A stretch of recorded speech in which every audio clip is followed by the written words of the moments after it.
राम राम मंडळी, कसे आहात? मजेत ना? तर हे आहे तुळजापूर, महाराष्ट्राच्या 3.5 शक्तिपीठांपैकी एक. इथे विराजमान आहे महाराष्ट्राची कुलस्वामिनी श्री तुळजाभवानी देवी. इथे आहेत प्रवेशासाठी 2 भव्य दरवाजे, राजे शहाजी आणि राजमाता जिजाऊ यांच्या नावाने. पायऱ्या उतरून भक्त गोमुख तीर्थात स्नान करतात, अंग शुद्ध आणि मन भक्तिमय करतात. इथेच आहे तिची मोठी बहीण यमाई देवी. एकाच परिसरात दोघी बहिणींचं दर्शन, हाच भक्तीचा खरा संगम. इथे देवी उत्सव मूर्ती नाही, स्वतः श्री तुळजाभवानी पालखीतून फिरते. विजयादशमी असो की रंगपंचमी, येथे भक्ती आणि परंपरेचा संगम दिसतो.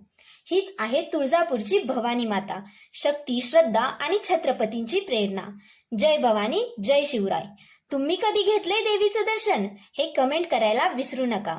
आणि हो, अशाच भक्तिपूर्ण माहितीसाठी चॅनलला लाईक करा, कमेंट करा आणि सबस्क्राईब करायला विसरू नका. धन्यवाद.